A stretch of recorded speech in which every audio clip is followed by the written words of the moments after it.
YSRCP Nellore MP అభ్యర్థి విజయసాయిరెడ్డికి నిన్న ఘోర అవమానం జరిగింది. ఎన్నికల ప్రచారంలో భాగంగా ఆయన సభలో ప్రసంగిస్తుండగా వైఎస్ఆర్సీపీ కార్యకర్తలు, వైఎస్ఆర్సీపీ నాయకులు ఆ సభ నుంచి వెళ్ళిపోయేందుకు ప్రయత్నం చేశారు.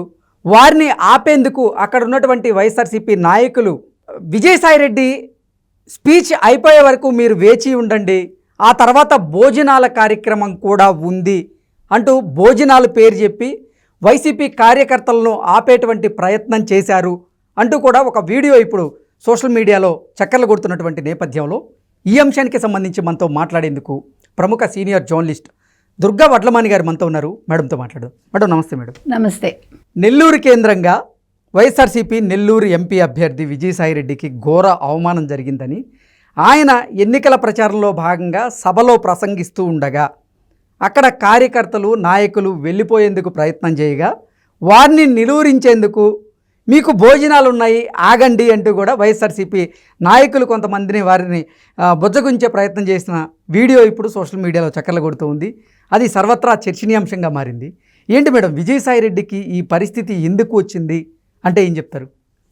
నిన్న సీతారాంపురం అనుకుంటా అక్కడ జరిగిందండి. ఇది ఎంత సిగ్గుచేటంటే 6:30కి సభ మొదలవ్వాలి, 6ంటికే జనాలు లేచి వెళ్ళిపోవటం మొదలుపెట్టేసరికి మీరు చూసే ఉంటారు ఆ వీడియో.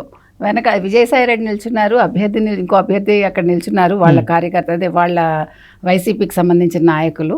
వెనకాల నుంచి ఒక వ్యక్తి మైకులో వెళ్ళిపోకండి, మీకు భోజనాలు ఉన్నాయి, మీకు బిర్యానీ ఉంది, మీకు చికెన్ ఉంది, అదేంటి పెద్ద మనిషి చెప్తున్నారు, పెద్ద మనిషి మాట్లాడాక వెళ్ళండి, విజయసాయిరెడ్డి గారు మాట్లాడాక వెళ్ళండి అని బతిమాలుకున్నాడు. కొంతమంది అయితే అడుక్కున్నాడు అని పదాలు కూడా వాడారు అనుకోండి. రిక్వెస్ట్ చేశాడు కానీ ఎవరు వినిపించుకోలే, పొలోమని లేచి వెళ్ళిపోయారు. దీన్ని మనం ఎలా చూడాలంటే, ఇప్పుడు మనం అసలు మొన్న మేమంతా సిద్ధం పేరుతోటి ఇడుపులపాయ నుంచి జగన్ గారు ఆయన యాత్ర మొదలుపెట్టారు. అంటే ఇవన్నీ ఇంటర్లింక్డ్, అందుకని చెప్పుకోవాలి. ఏం చెప్పాడు ఆయన? ఎప్పుడు ఆయన ఇడుపులపాయకి వెళ్ళి ప్రార్థనలు సమయంలో పరిస్థితి ఎట్లా ఉంటుందండి? కుటుంబ సభ్యులు ఉంటారు, ఒక పాజిటివ్ ఎనర్జీ, పాజిటివ్ వాతావరణం కనిపిస్తుంది. అవును. మొన్న ఏముంది? ఎవరూ లేరు. మొన్న చెల్లెల్ని వద్దనుకున్నాడు, అందరితో ఆయన విరోధ అయ్యాడు. పక్కన తల్లి ఉన్నారు, తల్లి కూడా ఎందుకు వచ్చిందో నాకు అర్థం కాలే ఫస్ట్. కాకపోతే నా ఉద్దేశం, తల్లి వచ్చి నా అభిప్రాయం నేనేం చెప్తున్నానంటే, తల్లి వచ్చారు, విజయమ్మ గారు వచ్చి ముద్దు పెట్టారు, ఆశీర్వదించారు, ఇలా దగ్గరికి తీసుకుని ఏదో మాట్లాడారు. నా ఉద్దేశం, నా అభిప్రాయం. అంటే చెల్లెల్ని ఏమి చేయకని చెప్పాడు ఆయన, మనకు తెలియదు. ఆవిడ ఏం చెప్పిందో నేను అనుకుంటున్నా. చెల్లెల్ని ఏమి చేయకు అని ఒకవేళ ఏమైనా చెప్పారేమో అని నా ఉద్దేశం. ఆ తర్వాత ఏం జరిగింది? ఆయన మేమంతా సిద్ధమని బయలుదేరాక జనాలు ఎక్కడైనా ఉన్నారండి? కాన్వాయి, ఆయన కాన్వాయి, పోలీసులు, ఆయనకు కావాల్సిన అంటే వీళ్ళు తప్ప ఎక్కడా జనాలు కనిపించాల, ప్రజలు రాలేదు. నిన్నటి వరకు పరదాలు కట్టుకుని పరదాల వీరుల్లాగా ఉన్న పెద్ద మనిషి ఈరోజు నేను పరదాలు తీసుకుని వస్తానని, పరదాలు ఎక్కడ తీసుకుని వచ్చాడు ఆయన? ఆయన 2 బస్సులు కొనుగోలు చేశాడు, 20 కోట్లు ఇచ్చండి. 2 బస్సులు ఆర్టీసీ నుంచి 20 కోట్లు ఇచ్చి కొనుగోలు చేశాడు.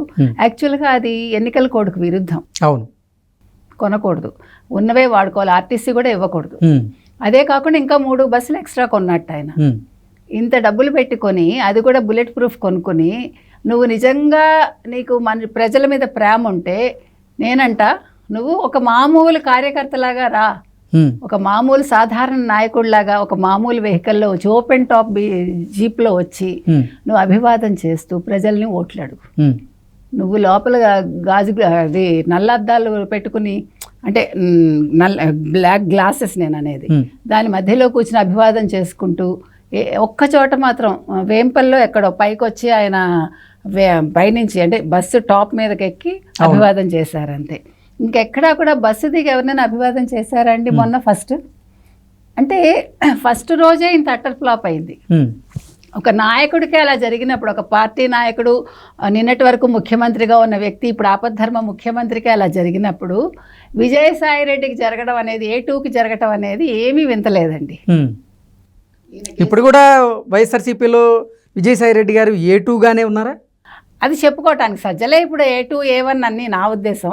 కాకపోతే అప్పట్లో A2 ఈయన పార్టీలో A2, కేసుల్లో A2 ఈయన. ఇప్పుడు ఆయన A2 లేడు, A1 లేడు, ఏమున్నాడో మనకు తెలియదు అనుకోండి. కానీ అదేం వింతలేదు.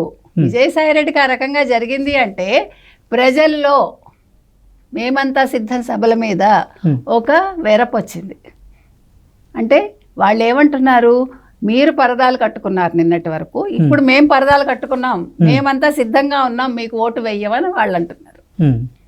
అందుకే వాళ్ళు కూడా సిద్ధంగా ఉండి సభ కంటే ముందే లేచిపోయారంటారు. అదే సిద్ధం అన్నారు. మేము మీ మాటలు వద్దు, మాకు ఈ ఓట్లు వేయం, మేమంతా పొలోమని సిద్ధంగా వెళ్ళిపోతున్నాం అంటున్నారు వాళ్ళు. ఏంటో మరి ఎన్నికలకు ముందే అసలు విజయసాయిరెడ్డి గారికే ఇటువంటి పరిస్థితి వస్తే ఇక రాష్ట్ర వ్యాప్తంగా ఉన్న వైఎస్ఆర్సీపీ అభ్యర్థుల పరిస్థితి ఏంటి అంటే ఏం చెప్తారు? ఏమండి, ఈయన నేను గొప్పవాడిని అనుకుంటే సరిపోతుందా? ప్రజలేం తెలివి తక్కువ వాళ్ళు కాదు కదండి. వాళ్ళు మనం వేసే ప్రతి అడుగుని వాళ్ళు గమనిస్తారు.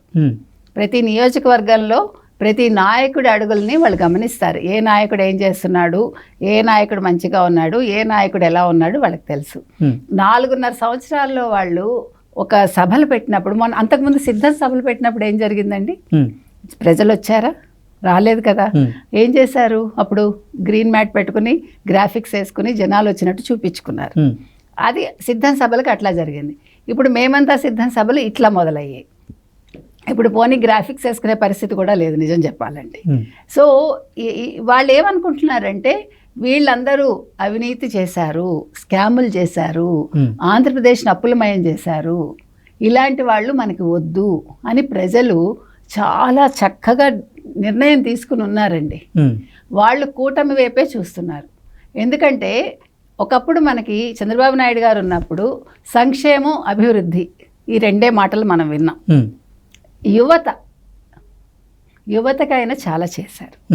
ఇప్పుడు ఏముంది మనకి? స్కాములు, ఓ పక్క గంజాయి, ఓ పక్క డ్రగ్స్, వాట్ నాట్. ఎక్కడికి వెళ్తారండి ప్రజలు? అసలు ఆంధ్రప్రదేశ్కి రావాలంటే జనాలు భయపడుతున్నారండి. మనకు ఒక్క పరిశ్రమ వచ్చిందా? ఒక NRI వచ్చి ఒక పరిశ్రమ పెట్టే ధైర్యం చేస్తారా ఇప్పుడు? ప్రజెంట్ సిచ్యువేషన్ అట్లా ఉంది. కాబట్టి విజయసాయిరెడ్డికి ఈ రకంగా జరగటం అనేది కొత్త ఏమి కాదు, వింతగా నాకైతే లేదు.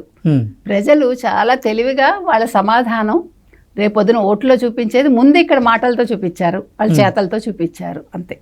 నిన్నటి కార్యక్రమం ద్వారా విజయసాయిరెడ్డిలో ఓటమి భయం అనేది స్పష్టంగా కనపడుతోంది, పొట్టొచ్చినట్లు కనపడుతోంది అంటూ కూడా ఒక వార్త ఇప్పుడు బయటకు వచ్చింది.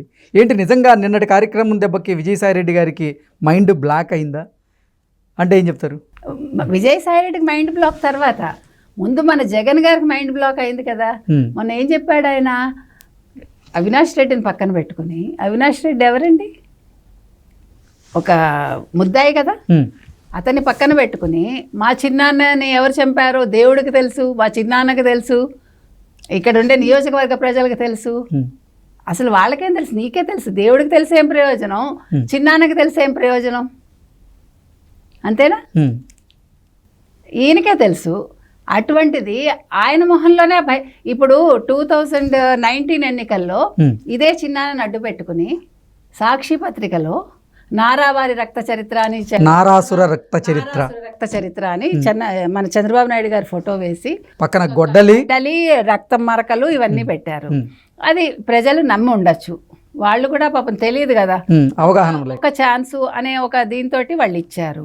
ఇప్పుడు నువ్వు మళ్ళా అదే తీసుకుని నేను అదే దాన్ని మళ్ళీ రిపీట్ చేస్తాను, జనాలు నమ్ముతారు అనుకుంటే వాళ్ళు పిచ్చివాళ్ళు కాదండి. అరిగిపోయిన క్యాసెట్ అంటారు. అది అరిగిపోయిన క్యాసెట్, అది అయిపోయిన క్యాసెట్. ప్రజలు పిచ్చివాళ్ళు కాదు, అది చెప్తున్నా. అందుకని ఆ భయం జగన్లోనే మనకు కొట్టొచ్చినట్టు కనిపించినప్పుడు, ఒక ముఖ్యమంత్రి, ఆపద్ధర్మ ముఖ్యమంత్రిగా ఉన్న జగన్మోహన్ రెడ్డి మొహంలో మనకు కొట్టొచ్చినట్టు కనిపించినప్పుడు విజయసాయి రెడ్డి అంతండి, అది సహజం ఆయనలో కనిపించటం. ఇప్పుడు వాళ్ళకి అర్థమైంది, అందరూ పెట్టే బేడ సర్దుకుని రెడీగా ఉన్నారేమో అని నా ఉద్దేశం.